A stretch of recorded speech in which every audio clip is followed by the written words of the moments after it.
Welcome to Order Militaris Radio TV, and today we're going to be talking about how Masonry got a hold of the Vatican. And we are with Brother Alexis Bonello to the show.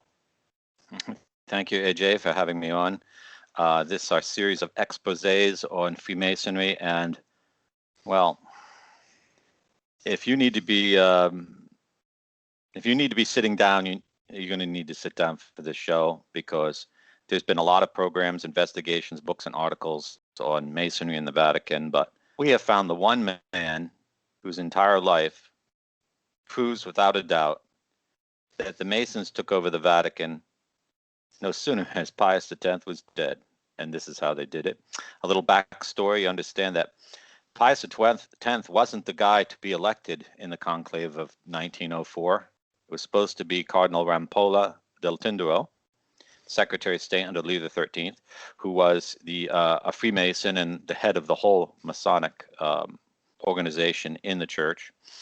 But thanks be to God, the Austrian Emperor vetoed his election, and Pius X was elected. So they tried to put in a Bergoglio 100 years ago, and the Catholic Emperor of Austria.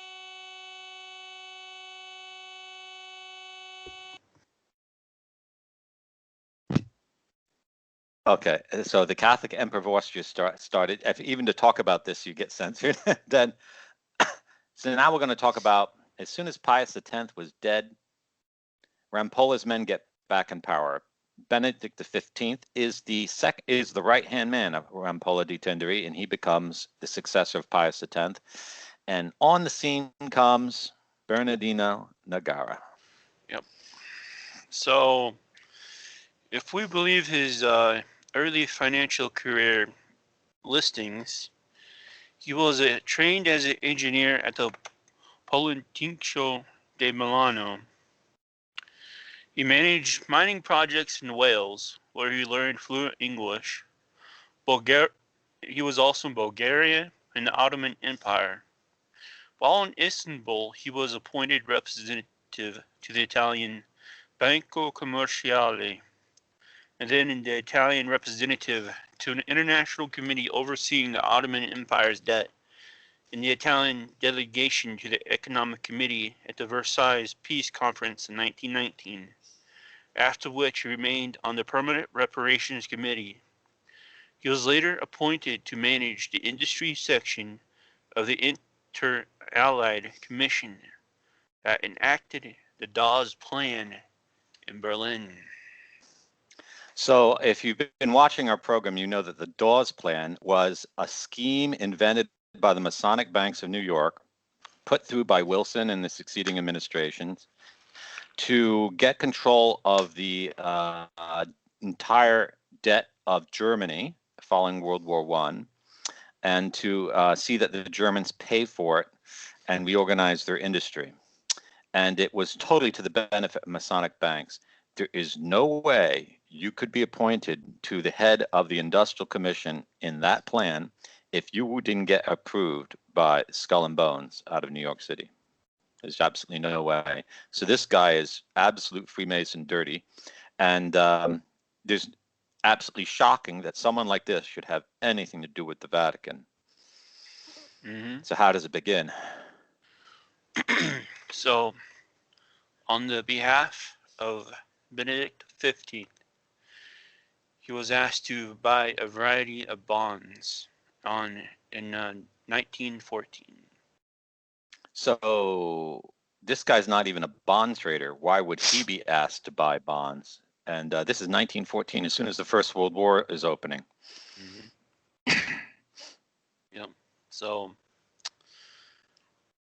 the Vatican finances were on the verge of bankruptcy prior to being bolstered by $92.1 million, or 750 million lire cash, and another 1 billion lire in Italian government bonds, which the Vatican received as a consequence of the Lateran treaties in 1929, as compensation for the occupation and annexation of the Papal States by the Italian government in 1861 and 1870.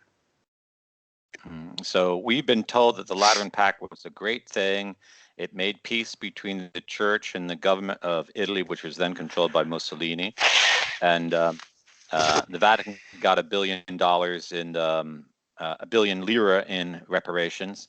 And they sold out all the religious in Italy. Our monasteries was robbed and confiscated by the state, and the religious never got them back. But the Vatican got its billion lira. And this has been widely criticized. But just what this meant, we're now going to find out.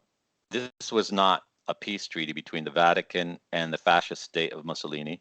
This was the complete surrender of the Vatican finances to the Masonic Lodge. And Nogara is their agent. So in 1929, a family friend of Nogara appoints him director of the special administration of the Holy See. And that family friend was, I don't know, Pope Pius XI. So his family friend becomes the successor of Benedict XV. How convenient. It's widely said that Benedict XV and Pius XI were Masons and undid the work of Pius X.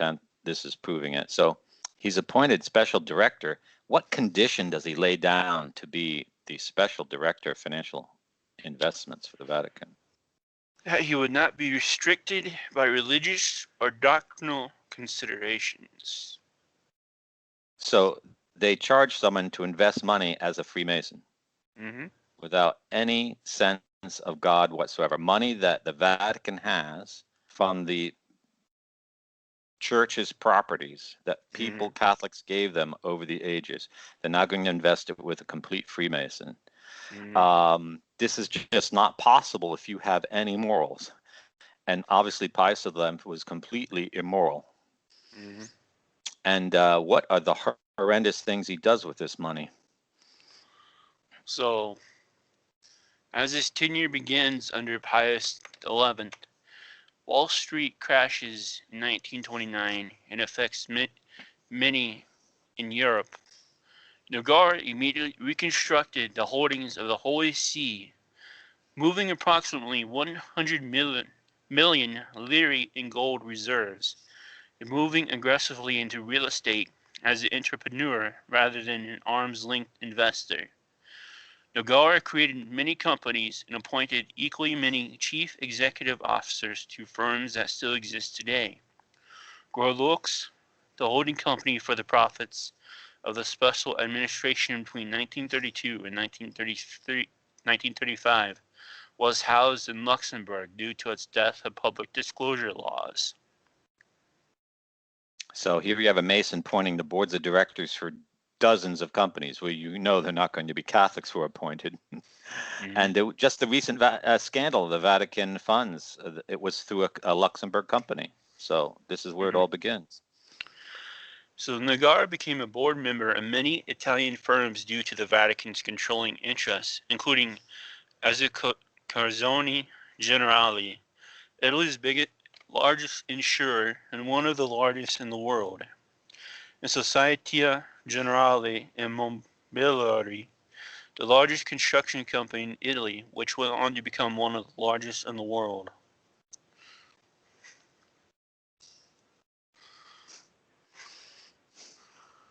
So, Nogara was a party to the negotiations on the reorganization of Italy's banks, which followed 1929 legislation bailing out the banks. With this inside information, Nogara knew exactly which industries and firms would benefit from the bailout and purchased large positions in these companies. So here you have a close collaboration between the Vatican and the fascist state. Nogara's seat on the boards ensured that he would direct the firm towards interests of the Vatican and other equity holders. Nogara, through shrewd investing in stocks, gold, and future markets, vastly increased the Roman Catholic Church's financial holdings. By 1935, Nogara had vastly expanded the Vatican treasury in the sum estimated in the hundreds of millions of dollars. The Holy See kept exact amounts confidential. Now, he made some really controversial investments. What were they? Okay, for example, Nogares purchased a controlling share in Istituto Farmacologico Sorona de Roma, Italy's largest manufacturer of birth control products. So the Vatican was a major investor in a company that made birth control back in the 30s, when there was absolutely no doubt it's contrary to Catholic teaching to even use it. So that makes the Vatican complicit in the chemical abortions of 60 million Italians. The Vatican, this is Pius the 11th, this is Pius the 12th, this is everyone involved in the investment of that company. Nogara also invested in Italy's munition plants and other war industries, including direct loans to Mussolini's government prior to his invasion of Ethiopia in 1935. However, Nogara was highly regarded by many cardinals for bolstering the church's finances, which had been declining since 1870.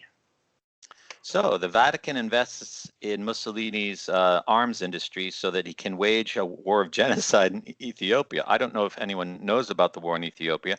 I have a great uncle who was actually participated in the war, and horrible atrocities were committed against the Ethiopian people who were Coptic Christians. Just huge amounts of killing innocent civilians, bombing their villages. It was a horrendous and evil war. To participate in that is a black mark on the history of the church. It's unbelievable that this investment was allowed. So after the election of Pius XII in 1939, retained Nogara as the head of the special administration. Pius XII met regularly with Nogara, as had his predecessor, keeping a close eye on the investment holding of the Holy See. Pius XII managed Nogara directly with no intermediaries, and no notes were taken during their conferences, nor do any documents relating to Nogara exist. Now, why would you do that if your investments were honest? And Pius XII is the one who told the Catholics in Germany to leave your party and join the Nazi party. And now we're going to see that he instructs Nogara to make investments that benefit the Nazis. What were some of them? Immediately concerned for Nogara upon the outbreak of World War II was that the Vatican assets in various Allied and Axis countries not to be seized or frozen. So Nogara's cloaked real estate companies continue to operate throughout Europe, an Allied and Axis-controlled territory for the entire war. Although Germany otherwise had a policy of blocking funds that might reach Allied countries, the Vatican, which had and used an account at the Reichsbank, was excluded and enjoyed relative freedom. And the Reichsbank, if you don't know, is called Deutsche Bank today. They're the ones that work like this with the St. Gallen Mafia and the CIA, because the CIA is the Nazi spy network and the American military intelligence joined together. He made an important move. Before the war breaks out, he moves all the foreign investment of the Vatican to the United States, so it could be run under U.S. shell companies. How does Nogara know that U.S. is going to win the war? And doesn't he have some kind of dealings after the Dawes Agreement, even under the Vatican? Didn't he do dealings with Vatican, New York City banks? Yep. And that is all documented, and it's been come to light at the archives in London. And that in 2012. So Pope Benedict decides to resign in 2012, the same year that these archives are open, and shows that Pius XII was like this with the Nazi war machine. So after that, he purchases Proxima, a Swiss property owner, into a full-fledged holding company. By 1938, being able to participate in all forms of commercial, industrial, property, and financial enterprises. It was through Profima and other similarly organized holding companies that the Vatican was able to purchase blacklisted companies such as Banco Sudameris. And why was Blacklisted, why was Banco Sudameris blacklisted? it was a bank, we believe, in Colombia, South America. It is called the Bank of South America. And what was it involved in? Financing of the Axis war effort.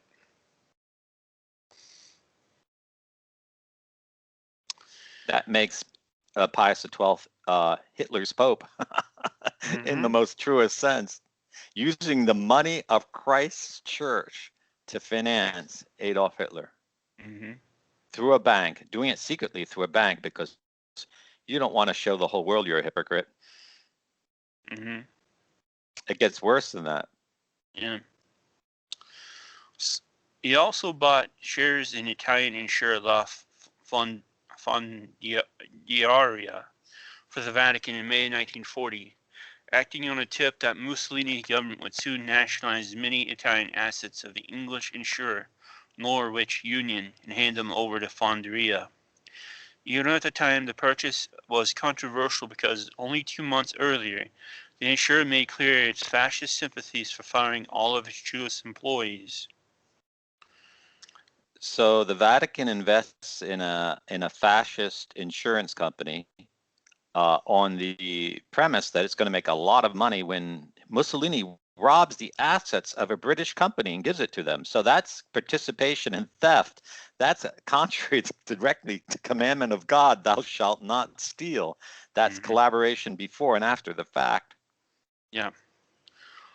We'll have more on this when we get a copy of Fayer's book, because he goes into about how Fondiaria will go on to collaborate with Nazi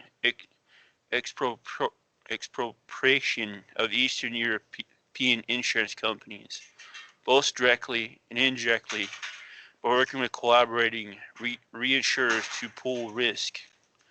According to Fayer, like water finding a downhill path, Vatican money found its way to a grisly side of the Holocaust.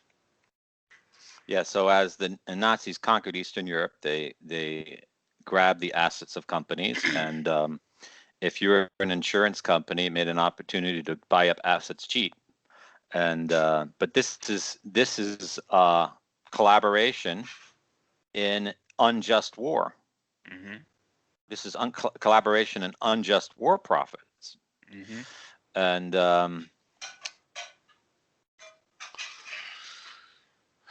and if you want to know why your insurance in the EU is kind of wonky and socialistic, and you can thank Nogara for it too.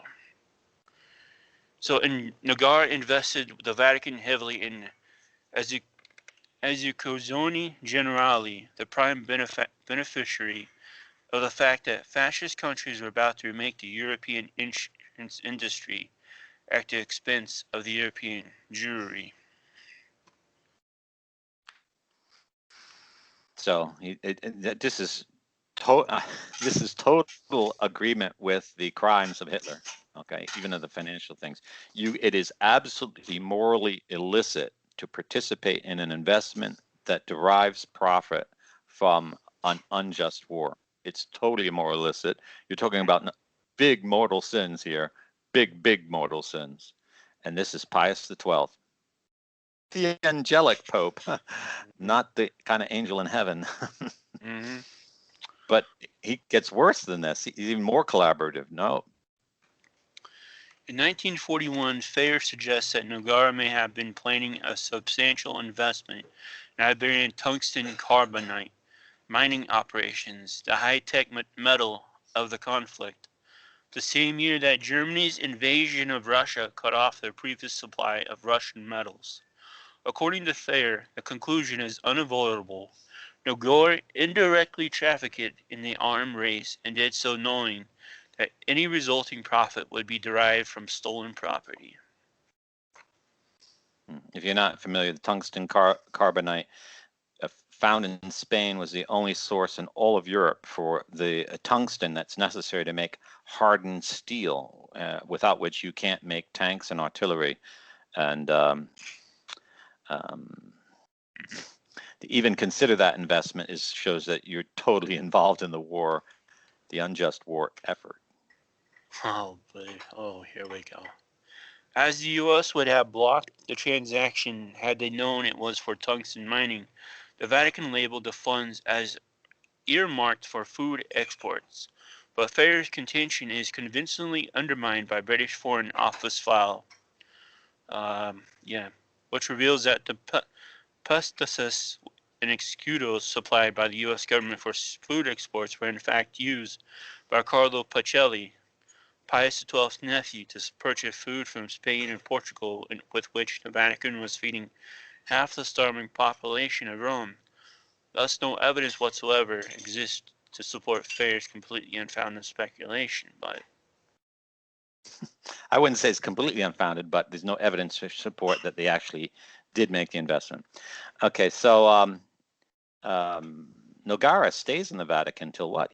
Until 56. What other things he gets involved in? so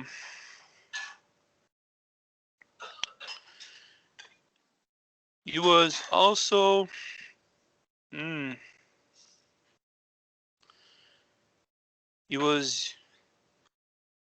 you finally left that area in 1954 in charge of the Vatican finances,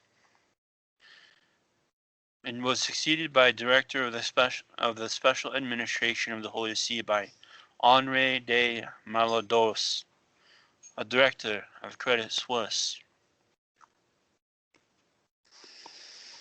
So I can't emphasize how absolutely devastating it is that the Vatican had a Freemason who was wheeling dealing with the Nazis, the Masonic banks in New York, and making investments to profit from the war. You can't do that and not lose the grace of God. So you wonder where Vatican II came from. You wonder how the CIA got into the Vatican Bank. Here you have it.